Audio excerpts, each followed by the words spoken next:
Hello दोस्तों, नमस्कार। तो कैसे हैं आप सभी लोग? आई होप अच्छे होंगे। चलिए दोस्तों, आज हम लोग शुरुआत करने वाले हैं जेएसएससी सीजीएल का जो जीके जीएस का पोर्शन है उसका। मैं ज्योग्राफी सब्जेक्ट से जितने भी इंपॉर्टेंट क्वेश्चंस हैं मैं आज आपके बीच लेके आया हूं हमारे चैनल ईडू फाइवर में। ठीक है दोस्तों, तो अगर आप लोग जेएसएससी सीजीएल का एक सीट अगर आपको चाहिए, यानी कि आप अगर कंपटीशन फाइट करना चाहते हो, तो हमारे चैनल ईडू फाइवर से जुड़ जाइए। और मैं यहाँ आपको जीके जीएस का ज्योग्राफी सब्जेक्ट का सबसे बेहतरीन और सबसे आसान तरीके से ज्योग्राफी का सॉल्यूशन कराने वाला हूँ। ठीक है दोस्तों, तो चलिए शुरुआत करते हैं पहले नंबर क्वेश्चन से।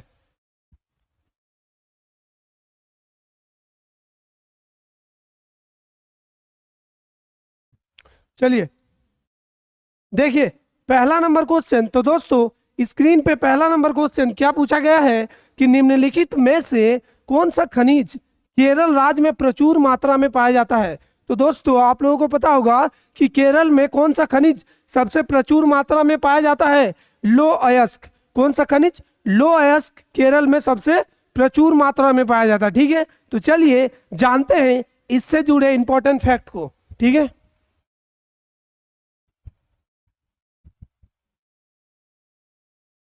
देखिए फैक्ट क्या बता रहा है कि केरल में कई खनिज प्राप्त होते हैं। केरल में बहुत सारे खनिज पाए जाते हैं। दिए गए विकल्पों में लो अयस्क लगभग 83.4 कितना 83.4 million ton, monazite 1.90 billion ton और ग्रेफाइट 1.43 मिलियन टन तथा स्वर्ण लगभग 26 मिलियन टन। कितना? 26 मिलियन टन। ये क्वेश्चन यहां से भी बन सकता है कि स्वर्ण जो है केरल में पाया जाता है कि नहीं, तो बिल्कुल पाया जाता है। कितना? 26 टन। अतः दिए गए विकल्प में क्या सही होगा यहाँ पे बताइए? आपका सही आंसर होगा लो अयस्क। क्या होगा? लो अयस्क। ठीक है, चलिए अब बढ़ते हैं हम लोग अगले प्रश्न पर। ठीक है, देखते हैं अगला प्रश्न क्या पूछा गया है। देखिए दोस्तों, अगला प्रश्न पूछा गया है कि पन्ना मध्य प्रदेश में बहुत महत्वपूर्ण है स्थान है, यह निम्न में से किस खदान के लिए प्रसिद्ध है? देखिए पन्ना जो है ना पूरे दुनिया में फेमस है हीरे की कटाई और हीरे के लिए वहां पे फेमस है। और ये कहाँ पे है आपका? मध्य प्रदेश में। कहाँ पे है? मध्य प्रदेश में। ठीक है दोस्तों, तो चलिए देखते हैं इससे जुड़े और भी इंपॉर्टेंट फैक्ट को हम लोग। चलिए अगले प्रश्न को देख लेते हैं। अगला प्रश्न क्या पूछा गया है कि इस समय भारत में सबसे बड़ा तेल शोधन कारखाना निम्न में से कौन सा है? ठीक है, इस समय भारत में सबसे बड़े तेल शोधक कारखाना निम्न में से कौन सा है? तो आपका राइट आंसर होगा वडोदरा, यानी कि आईओसी। ये जो है ना सबसे बड़ा तेल कारखाना शोधन है। ठीक है, चलिए तो जान लेते हैं इससे जुड़े और भी फैक्ट हम लोग। देखिए देखिए आप देख सकते हो कोयला वडोदरा में कितना है? 13,700। ठीक है, मुंबई बीपीसीएल 12,000। ठीक है, यानी 12,000। विशाखापट्टनम एचपीसीएल 8,300। ठीक है, और मथुरा आईओसी यानी कि 8,000। ठीक है, चलिए अब हम लोग देखते हैं अगले प्रश्न को। देखिए अगला प्रश्न क्या है कि निम्नलिखित का मिलान कीजिए। देखिए इसका मिलान करना है, आपको बताना है एक जगह है और दूसरे जगह खनिज है, तो कौन सी जगह में कौन सा खनिज पाए जाते हैं। तो इस तरह के प्रश्न भी अभी ट्रेंडिंग में है। ज्यादातर कंपटीशन में इस तरह के प्रश्न पूछे जा सकते हैं ज्योग्राफी में। ठीक है, तो मिलाते हैं। देखिए झरिया, आप लोग झारखंड से तो आप लोग को पता होगा झरिया क्यों फेमस है? कोयले के लिए। क्यों फेमस है? कोयले के लिए। ठीक है, तो झरिया क्यों फेमस है भाई? कोयले के लिए। हजारीबाग क्यों फेमस है? अभ्रक के लिए। ठीक है, नेवेली में क्या पाया जाता है? नेवेली में भूरा कोयला। और लोहा कहाँ पाया जाएगा? राउरकेला में। कहाँ पाया जाएगा? राउरकेला। ठीक है, राउरकेला में। ठीक है, आप लोग गाना सुने ना, साइकिल से आया सनम।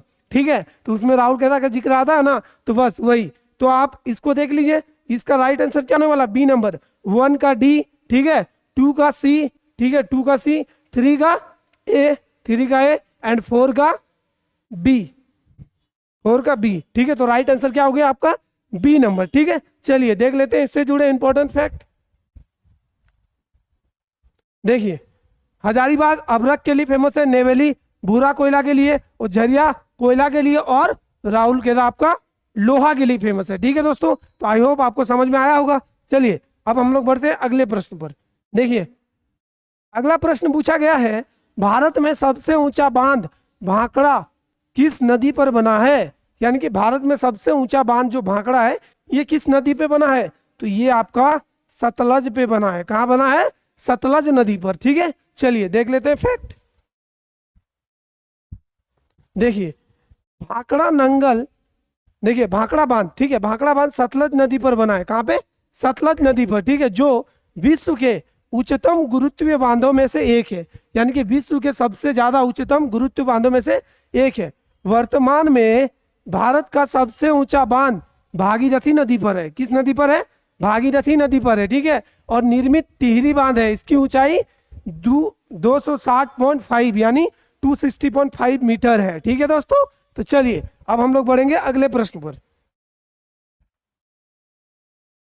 देखिए अगला प्रश्न पूछा गया है, ताप विद्युत परियोजनाओं के संदर्भ में निम्नलिखित में से कौन सा जोड़ा सही है? तो ताप विद्युत का जो जहां पे तापीय विद्युत ऊर्जा उत्पादन किया जाता है, ठीक है, प्रोडक्शन होता है, ठीक है, तो उनमें से कौन सा सही है? तो आपका सही है कावास। कहाँ है? ये आपका गुजरात में है। कहाँ पे है? गुजरात में। ठीक है दोस्तों, चलिए देख लेते हैं इससे जुड़े इंपॉर्टेंट फैक्ट। देखिए कोरबा, कोरबा ताप विद्युत गृह छत्तीसगढ़ में है, और रामगुंडम सुपर ताप विद्युत गृह वर्तमान में तेलंगाना यानी तत्कालीन आंध्र प्रदेश में। ठीक है, साथ ही राज्य में, और तालचर ताप विद्युत ओडिशा राज्य में। तालचर कहाँ है? ओडिशा में। ठीक है, और कावास तथा ताप विद्युत गृह गुजरात राज्य में है। कहाँ पे है? गुजरात राज्य में है। ठीक है, चलिए अब हम लोग देखते हैं अगला प्रश्न। देखिए अगला प्रश्न क्या पूछा गया है कि निम्न में से किस स्थान पर विद्युत जल शक्ति से पैदा की जाती है? बताइए ऐसा कौन सा क्षेत्र है जहां पे विद्युत का उत्पादन जल शक्ति से होती है? तो नेवेली, एन्नोर, तुतुकुड़ीन या मेट्टूर? तो आपका राइट आंसर होगा मेट्टूर। मेट्टूर में उपजाया जाता है। ठीक है, चलिए अब देख लेते हैं फैक्ट इससे जुड़े। देखिए मेट्टूर में विद्युत जल शक्ति से विद्युत पैदा की जाती है, जबकि एन्नोर, तुतुकुड़ीन और नेवेली में तापीय शक्ति से विद्युत का उत्पादन होता है। यानी कि नेवेली में किसके शक्ति से विद्युत का उत्पादन होता है? तापीय विद्युत का। ठीक है, चलिए अब हम लोग बढ़ते हैं अगला प्रश्न पर। देखिए अगला प्रश्न पूछा गया है, कोयले से वाणिज्यिक रूप से पैदा होने वाली ऊर्जा को क्या कहते हैं? देखिए कोयले से वाणिज्यिक रूप से पैदा होने वाली ऊर्जा को हम लोग क्या कहते हैं? तापीय विद्युत। क्या कहते हैं? तापीय विद्युत। ठीक है, ताप ऊर्जा। ठीक है, ताप ऊर्जा अगर आप लोगों को पता होगा एमपीएल के बारे, तो वहां पे ऐसे कोयले से ही ताप विद्युत ऊर्जा का प्रोडक्शन होता है। ठीक है, चलिए देखिए इससे जुड़े फैक्ट। देखिए कोयले से वाणिज्यिक रूप से पैदा होने वाली ऊर्जा को ताप ऊर्जा कहते हैं। कौन सा ऊर्जा? ताप ऊर्जा कहते हैं। ठीक है, चलिए अब हम लोग अगला प्रश्न देखेंगे। देखिए अगला प्रश्न पूछा गया है, तालचेर किसके लिए महत्वपूर्ण है? तालचेर अभी जो हम लोगों ने पढ़ा ये किसके लिए महत्वपूर्ण है?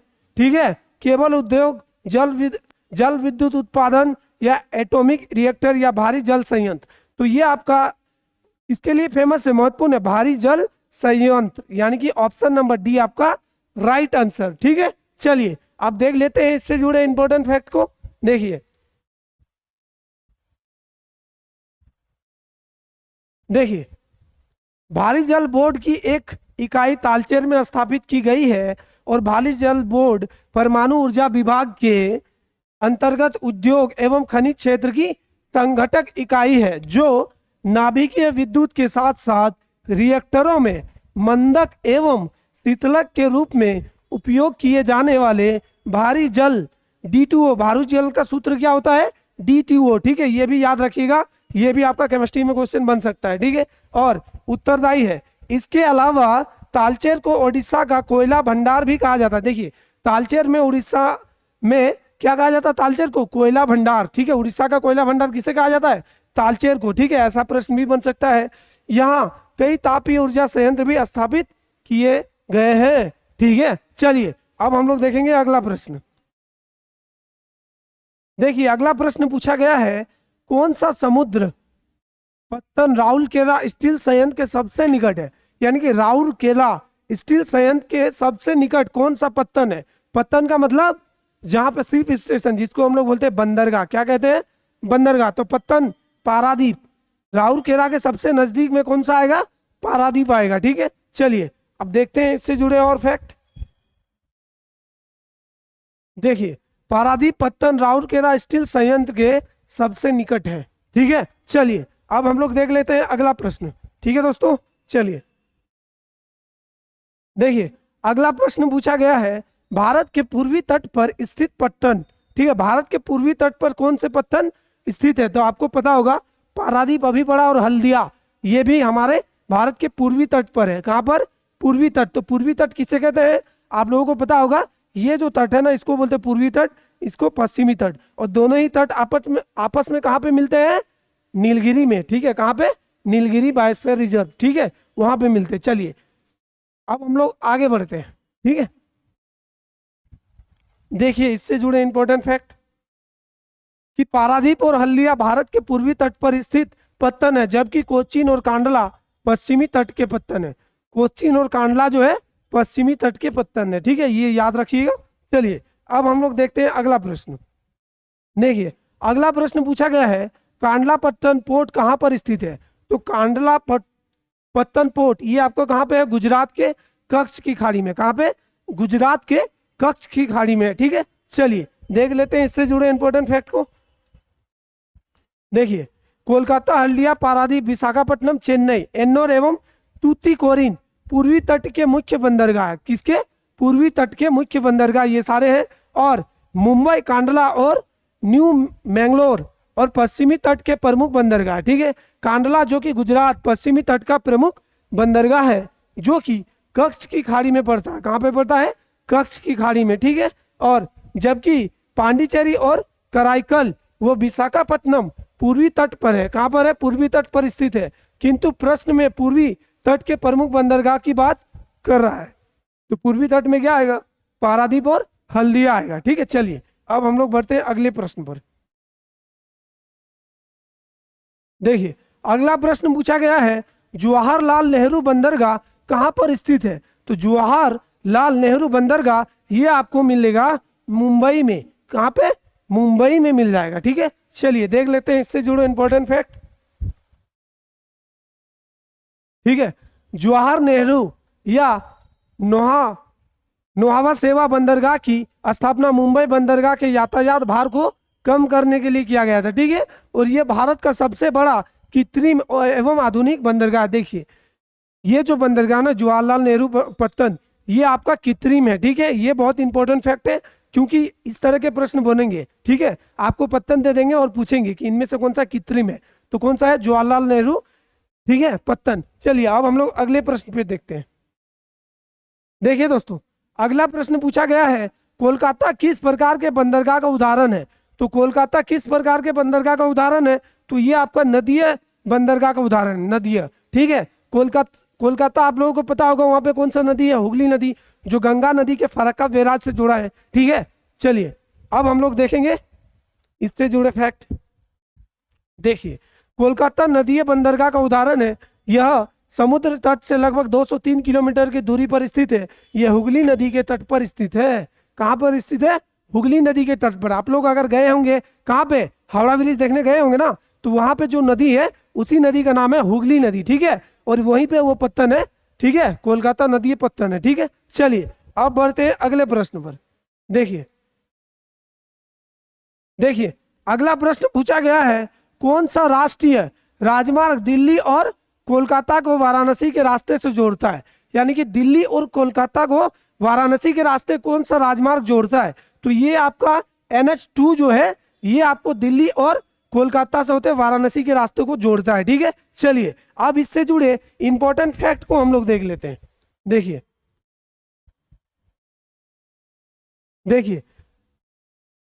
प्रश्नकाल के दौरान दिल्ली को कोलकाता से जोड़ने वाला कितना किलोमीटर है? 1465 किलोमीटर लंबा सड़क मार्ग NH2, अभी बताया मैंने, NH2 जो है के नाम से जाना जाता है। वर्तमान में इसे NH19, किसके नाम से? NH19 के नाम से जाना जाता है। यह मार्ग दिल्ली कहां से कहां को जोड़ता है? देखिए दिल्ली, मथुरा, आगरा, कानपुर, वाराणसी, मुगल सराय। ठीक है, और साथ में मोहनिया, बरही एवं बारा होते हुए कोलकाता को जोड़ता है। इतने सारे इंपॉर्टेंट जगहों को जोड़ रहा है, ठीक है, बहुत ज्यादा इंपॉर्टेंट है ये सड़क, ठीक है। यह मार्ग Delhi 12 kilometre, Haryana 74 kilometre, Uttar Pradesh 752 kilometre, Bihar 202 kilometre, साथ ही झारखंड 190 किलोमीटर एवं पश्चिम बंगाल 235 किलोमीटर और राज्यों से होकर गुजरता है NH2, ठीक है, GT रोड, ठीक है। चलिए अब हम लोग बढ़ेंगे अगले प्रश्न पर। देखिए अगला प्रश्न पूछा गया है, भारत में रेल के डिब्बे कहाँ बनाए जाते हैं। आप लोगों ने रेलगाड़ी देखा होगा, तो रेलगाड़ी का जो डिब्बा होता है ना, वो भारत में कहाँ पे बनाए जाते हैं, बताइए यहाँ पे कहाँ पे बनाए जाएंगे।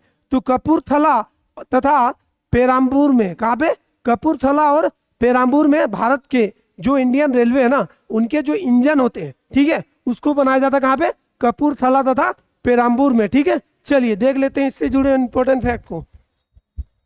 देखिए भारत में रेल के डिब्बे कपूरथला, कपूरथला कहाँ पे है, पंजाब में, तथा पेराम्बूर ये कहाँ है, तमिलनाडु में बनाए जाते हैं, ठीक है। चलिए अब हम लोग बढ़ते हैं अगले प्रश्न पर, ठीक है।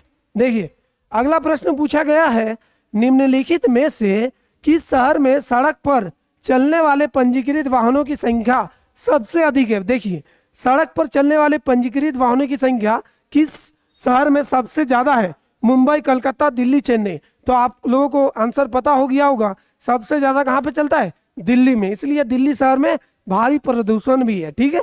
चलिए अब देख लेते हैं इससे जुड़े इंपॉर्टेंट फैक्ट को।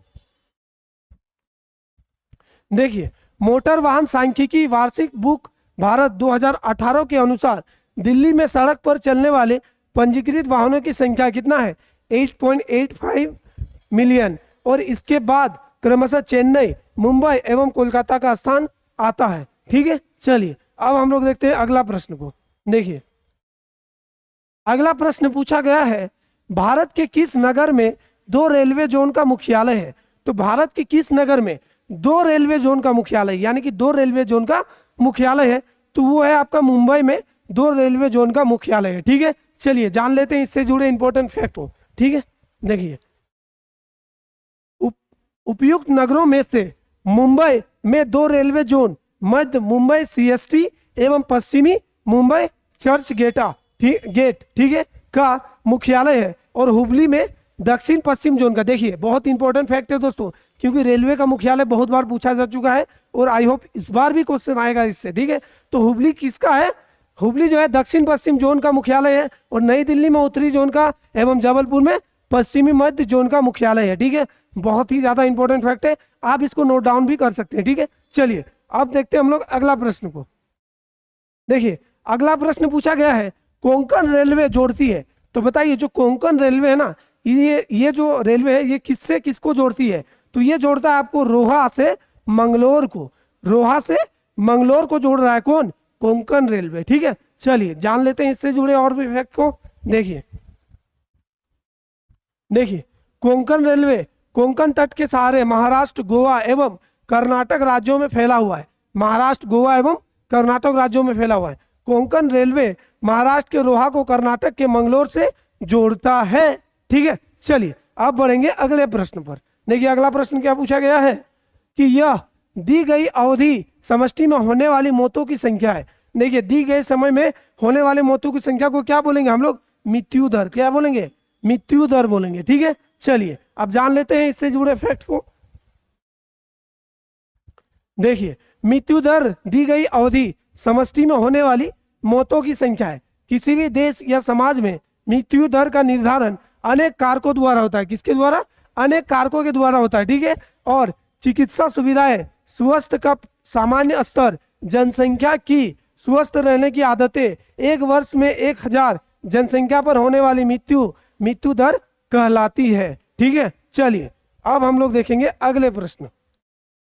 देखिए अगला प्रश्न क्या है कि आबादी के वृद्धि दर का तात्पर्य, देखिए आबादी की यानी कि जनसंख्या बढ़ने का तात्पर्य क्या है, जन्म और मृत्यु दरों के बीच अंतर, ठीक है। तो जनसंख्या बढ़ने की मेन रीजन क्या है, जन्म और मृत्यु दरों के बीच अंतर, ठीक है। प्रति 1000 लोगों में जन्मों की संख्या, शहरी और ग्रामीण क्षेत्रों में आबादी के बीच अंतर, स्त्री और पुरुषों के बीच वृद्धि का अंतर, तो जन्म और मृत्यु दरों के बीच अंतर, ठीक है। इसी को हम लोग बोलेंगे आबादी में वृद्धि दर, ठीक है। देखिए जन्म दर एवं मृत्यु दर, एक मिनट, हाँ, जन्म दर एवं मृत्यु दर के बीच अंतर को जनसंख्या वृद्धि दर कहते हैं, ठीक है। जन्म दर और मृत्यु दर के बीच के अंतर को ही क्या बोलेंगे, जनसंख्या वृद्धि दर, ठीक है। और उच्च जन्म दर एवं निम्न मृत्यु दर की स्थिति जनसंख्या विस्फोट की अवस्था है, यानी कि उच्च जन्म दर रहेगा और मृत्यु दर कम रहेगा तो जनसंख्या क्या है, रैपिडली, तेजी से बढ़ेगा, ठीक है। लोग पैदा होंगे ज्यादा, मरेंगे कम, तो जनसंख्या तो बढ़ेगा ना, स्वाभाविक बात है, ठीक है। चलिए, विश्व के अधिकतर विकासशील देशों में ऐसी अवस्था देखी जा सकती है, तो भारत भी एक विकासशील देश है, इसलिए भारत देखो 2023 में सबसे ज्यादा जनसंख्या वाला देश बन के उभर रहा है, ठीक है। चलिए अब देखते हैं अगले प्रश्न को।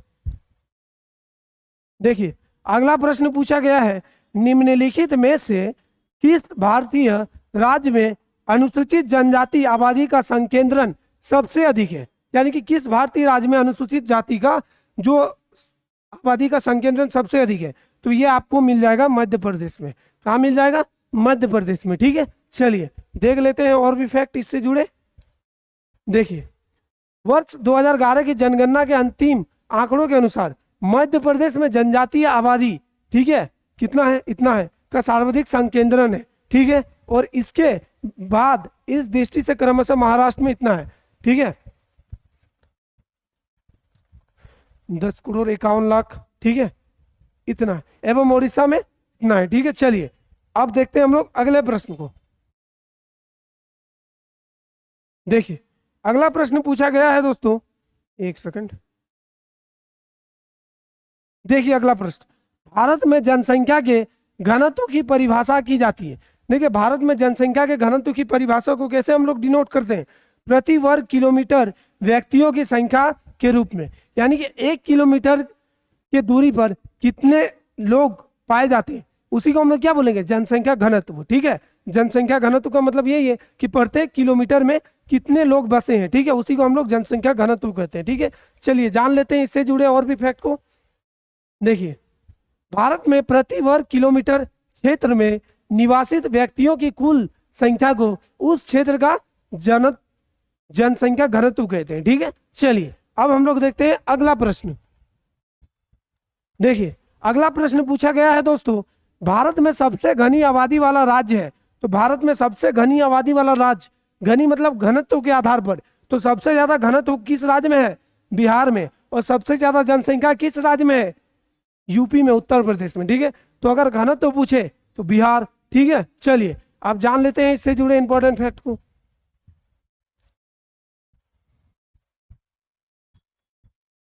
देखिए वर्ष 2001 की जनगणना के अनुसार भारत में सर्वाधिक जनघनत्व 903 वाला राज्य, ठीक है, पश्चिम बंगाल था। और वर्ष 2011 की जनसंख्या के अनुसार अंतिम आंकड़ों के आधार पर अभी कौन है, बिहार है, 1106, ठीक है। 2001 में पश्चिम बंगाल था, ठीक है, अभी बिहार है। अभी नया जनसंख्या खुल के सामने नहीं आई, नहीं तो पता चल जाएगा कि किस राज्य में कुछ बदलाव हुआ है, ठीक है। जो 2021 में होने वाला था जनगणना, जो नहीं हो पाया, ठीक है। चलिए अब देखते हैं अगले प्रश्न को। देखिए अगला प्रश्न पूछा गया है, उस राज्य का नाम बताएं जिसमें जनघनत्व सबसे कम है, यानी कि जनघनत्व सबसे कम है, तो किसमें है, अरुणाचल प्रदेश में। कहाँ पे है, अरुणाचल प्रदेश में जनघनत्व जो है सबसे कम है, ठीक है। चलिए अब हम लोग जान लेते हैं इससे जुड़े फैक्ट को। देखिए 2001 के अनुसार सबसे कम जनसंख्या घनत्व अरुणाचल प्रदेश था। वर्ष 2001 की जनगणना के अनुसार इसका जनघनत्व 13 था। वर्ष 2011 की जनसंख्या के अंतिम आंकड़ों के अनुसार भी कौन है, अरुणाचल प्रदेश ही है। यानी कि 2001 में भी जनसंख्या घनत्व के सबसे कम में कौन था, अरुणाचल प्रदेश। और 2011 के जनसंख्या के अनुसार भी अरुणाचल प्रदेश में ही जनसंख्या घनत्व सबसे कम है, ठीक है। चलिए अब हम लोग देखते हैं अगले प्रश्न को।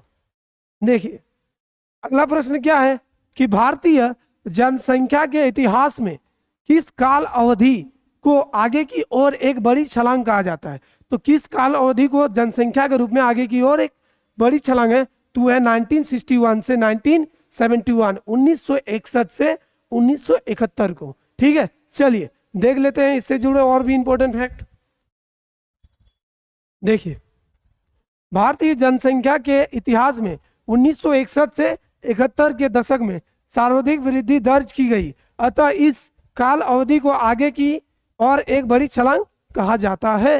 ठीक है, चलिए अब हम लोग देखते हैं अगले प्रश्न को। देखिए, न्यूनतम स्त्री पुरुष अनुपात वाले भारतीय राज्य की पहचान कीजिए। यानी कि सबसे कम स्त्री पुरुष जो अनुपात है वो सबसे कम किस राज्य में है? हरियाणा राज्य में है। कौन से राज्य में है? हरियाणा राज्य में। ठीक है, चलिए जान लेते हैं इससे जुड़े और भी फैक्ट को। देखिए, वर्ष 2001 की जनगणना के अनुसार राज्यों में सबसे कम लिंगानुपात हरियाणा 861 का था। वर्ष 2011 की जनगणना के अनुसार राज्यों में सबसे कम लिंगानुपात हरियाणा में ही था। यानी कि 2001 और 2011 जनसंख्या के अनुसार सबसे कम लिंगानुपात कहाँ पे दिखेगा आपको? हरियाणा में ही दिख रहा है, 2001 में भी और 2011 में भी। 2021 की आंकड़ा तो अभी आया नहीं। ठीक है, चलिए, तो इसीलिए जनसंख्या से रिलेटेड क्वेश्चन बहुत बार जीएसएससी सीजीएल में पूछा जा चुका है और इससे बहुत बार आने की संभावना बहुत ज्यादा है। ठीक है, चलिए अब देखते हैं अगले प्रश्न को। देखिए, भारतीय आबादी का कितना प्रतिशत आधिकारिक रूप से गरीबी रेखा के नीचे है? यानी कि कितने प्रतिशत जनसंख्या आधिकारिक रूप से गरीबी रेखा से नीचे है? तो 30% से कम। कितने? 30% से कम। ठीक है, चलिए जान लेते हैं इससे जुड़े और भी इंपॉर्टेंट फैक्ट। देखिए, भारतीय आबादी का 27.5% भाग गरीबी रेखा के नीचे है। इस प्रकार का अभिष्ट विकल्प ए सही है और जो 30% से कम भाग को इंगित करता है। नवीनतम आंकड़ों 2011-12 के अनुसार भारत में गरीबी तेंदुलकर प्रविधि के अनुसार 21.9% तथा रंगराजन प्रविधि के अनुसार 29.9% है। ठीक है, बहुत ही इंपॉर्टेंट आंकड़ा है। चलिए अब हम लोग अगले प्रश्न पे जाएंगे। देखिए, अगला प्रश्न पूछा गया है, कौन सा जोड़ा ट्विन सिटी नहीं है? देखिए, कौन सा जोड़ा जो है ट्विन सिटी के रूप में नहीं है? तो वो है आपका दिल्ली और नई दिल्ली ट्विन सिटी के रूप में नहीं है। ठीक है, चलिए अब देख लेते हैं इससे जुड़े फैक्ट को। देखिए, ट्विन सिटी का सही जोड़ा हैदराबाद सिकंदराबाद, दुर्गापुर आसनसोल, कोलकाता हावड़ा और पुरानी दिल्ली नई दिल्ली है। जबकि विकल्प में दिल्ली और नई दिल्ली को दिया गया है जो ट्विन सिटी का सही जोड़ा नहीं है। यानी कि दिल्ली नई दिल्ली, ठीक है दिल्ली नई दिल्ली है, जबकि विकल्प में क्या दिया? दिल्ली और नई दिल्ली को दिया गया। ठीक है, चलिए अब देख लेते हैं अगले प्रश्न को। देखिए, भारत में सबसे अधिक साक्षर संघ राज्य क्षेत्र है। तो सबसे अधिक संघ राज्य क्षेत्र जो सबसे ज्यादा साक्षर है तो वह है लक्षद्वीप। कौन सा है? लक्षद्वीप है जो सबसे अधिक साक्षर है। ठीक है, चलिए अब इससे जुड़े इंपॉर्टेंट फैक्ट को देख लेते हैं। ठीक है दोस्तों, चलिए 2001 की जनगणना अनुसार भारत का सबसे अधिक साक्षर संघ क्षेत्र लक्षद्वीप 86.66% है। ठीक है, वर्ष 2011 की जनगणना के अनुसार भी लक्षद्वीप का प्रथम स्थान है। यानी कि 2001 और 2011 जनसंख्या के अनुसार लक्षद्वीप ही ये संघराज्य क्षेत्र है जहां पे साक्षरता दर सबसे ज्यादा है। ठीक है दोस्तों, तो ये थे दोस्तों आपके जीएसएससी सीजीएल के जो जीके जीएस का क्वेश्चन है, यानी कि जियोग्राफी सब्जेक्ट से जितने भी महत्वपूर्ण प्रश्न है मैं आपको सरल तरीके से करवाया। ठीक है, और इसी तरह के जितने भी जीके जीएस के क्वेश्चन है मैं आपको कराने वाला हूं दोस्तों। तो आप हमारे चैनल ईडू फाइबर से जुड़ जाएं दोस्तों। मिलते हैं अगले वीडियो में, तब तक के लिए बने रहिए हमारे चैनल पे। जय हिंद।